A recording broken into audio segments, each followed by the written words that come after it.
Bonjour à vous. Dans cette série de tutoriels, on voit comment utiliser la VR avec Unity.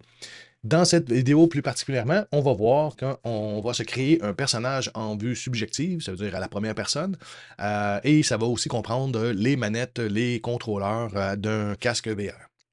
Juste avant de commencer, je vous indique que j'ai déjà fait 2 vidéos pour installer dans notre projet, le XR Plugin Management et le XR Interactive Toolkit. Donc, je vous fais une référence sur ces 2 vidéos-là pour faire l'installation.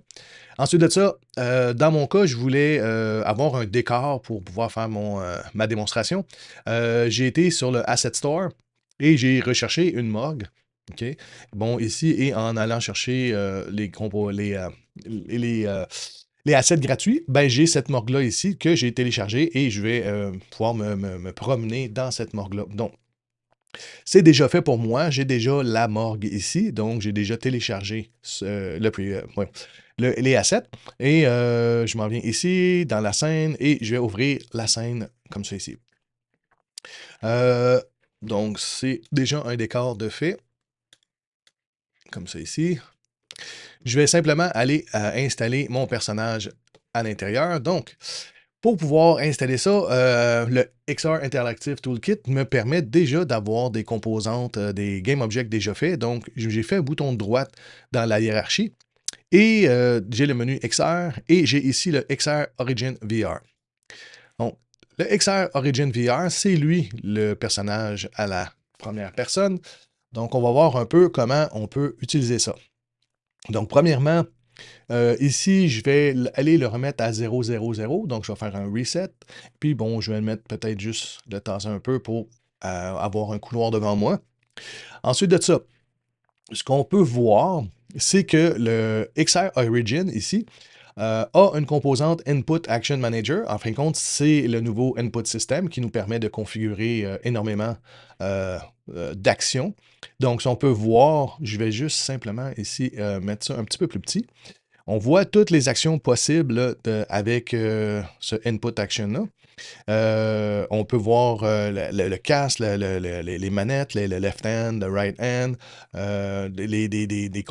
des actions faites pour l'interface utilisateur. Donc, une autre façon de voir ça, c'est en double-cliquant dessus. On voit ici tous les éléments. Donc, si je me dis ici que je vais voir les actions de locomotion avec la main droite, mais j'ai le move, j'ai le turn, et je vais pouvoir prendre des objets et snap turn. On va voir ça un petit peu plus tard.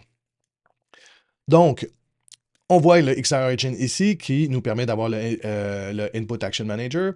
Ensuite de ça, bon, vous avez ici déjà configuré le XR Origin. On n'aura pas besoin d'y toucher ici.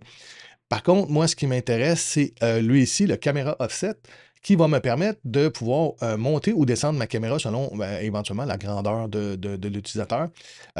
Moi, j'utilise l'émulateur dans ce cas-ci et je voudrais simplement mettre le casque un petit peu plus haut parce que si je m'en viens ici, je vais cliquer là-dessus, je vais faire un zoom. On voit qu'on est à peu près à la hauteur de la table. Et ben moi, pour faire juste l'émulateur, j'aimerais ça être un petit peu plus haut. Donc, moi, je me dis un 1,7 mètres. C'est à peu près la grandeur que j'ai. Et là, on peut voir que la caméra va être au-dessus des tables, comme ça ici. Et ce que ça fait aussi quand on prend le caméra offset, mais ça va affecter la main caméra, mais ça va aussi impacter les contrôleurs qui sont déjà configurés. Donc, tout est monté, les contrôleurs et la caméra aussi. Ensuite de ça, j'ai mon main caméra ici. C'est une caméra qu'on reconnaît dans Unity. La seule chose qui est de plus, c'est le Track to Pose driver ici. Et ben, ça me permet de regarder avec le casque. Dans le fond, la caméra va suivre le mouvement du casque. Donc, si le casque tourne, la caméra va tourner aussi. Ensuite de ça, on a déjà des contrôleurs d'installer, donc les manettes de notre casque VR. Donc, déjà configuré ici avec les composantes. On a ici le XR Controller Action Base. En fait, ce sont toutes les actions possibles pour le contrôleur parce que, bon, sur un contrôleur, on a plusieurs boutons. Donc, ce sont toutes les actions possibles de ce contrôleur-là, mais ils ne sont pas configurés pour faire quelque chose de particulier. Il va falloir le configurer pour nous aider de façon beaucoup plus facile, parce que remplir ça au complet, c'est assez complexe. Donc, avec le XR Interaction Toolkit, il nous donne déjà des configurations pour les contrôleurs. Et une de ces configurations-là, on va aller chercher dans les presets. Donc, j'ai ici mon XR Controller Action Base, j'ai le point d'interrogation, mais juste à côté ici, j'ai le bouton des presets. Et on va voir que, bon, il y a 3 presets de fait. Il y en a un pour le left controller et on va simplement faire ça comme ça ici. Et là, on voit qu'il a rempli toutes les actions possibles. Et si je clique sur une des actions, ben, je peux voir que c'est mon input action ici. Bon, le left hand interaction activate, bon, quand on active le manette. Les haptiques, c'est lorsque, bon, il y aura des vibrations dans les manettes. Donc, il a déjà configuré tout ça pour nous. Et on va faire exactement la même chose dans le Right Controller. Donc, je m'en viens ici, simplement faire le Right Controller, et voilà. Et c'est fait. Donc, on peut essayer ça, on peut voir ce que ça donne déjà, sans rien faire d'autre, et on va pouvoir voir que c'est fonctionnel. Donc, je fais un play, et je vois que ici, j'ai mon XR Device Simulator. Je rappelle pourquoi j'ai ça, c'est dans Edit, Project Setting. Lorsque j'ai installé le XR Interaction Toolkit, je suis venu cocher le Use XR Device Simulator in Scene. OK? Donc, ça va passer par-dessus le casque VR. Et on peut voir que je peux me bouger juste la tête, comme ça ici, parce que je suis présentement sur le casque. Et si, bon, je vais simplement faire le chevron ici pour faire disparaître ma souris, comme ça va aller un peu mieux.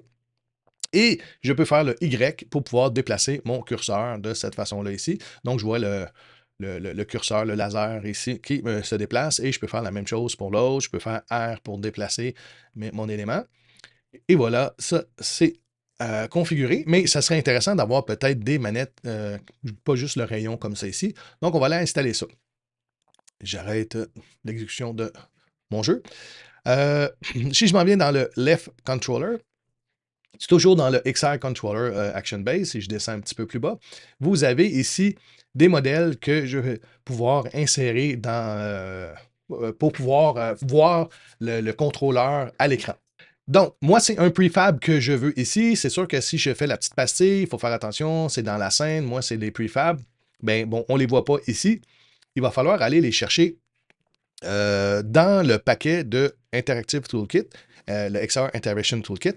Donc, si je reviens ici sur mes assets, juste pour être à la bonne place, je vais aller dans le sample, parce que j'ai téléchargé le sample du XR Interaction Toolkit, et je rentre, je m'en viens dans les Starter Assets, et je vais pouvoir aller voir les prefabs que j'ai ici.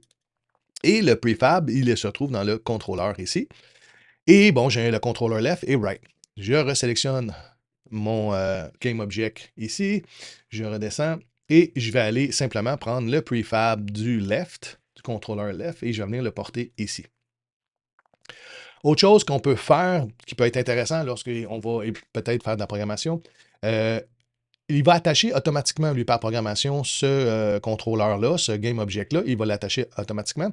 Mais il va se faire un dossier, il va se faire un Game Object vide sous le Left Controller. Ça devient éventuellement une hiérarchie peut-être de trop. On peut simplement prendre le Left Controller et venir le porter ici. Donc, le Game Object qui s'appelle Left Controller, sous lui, il va y avoir le fameux XR Controller Left Transform ici. Et je vais faire la même chose pour la manette de droite. Donc, je vais aller prendre le contrôleur de droit, le prefab, pour le mettre dans le modèle prefab. Et je vais prendre le Game Object qui est ici et je vais simplement venir le porter comme ça.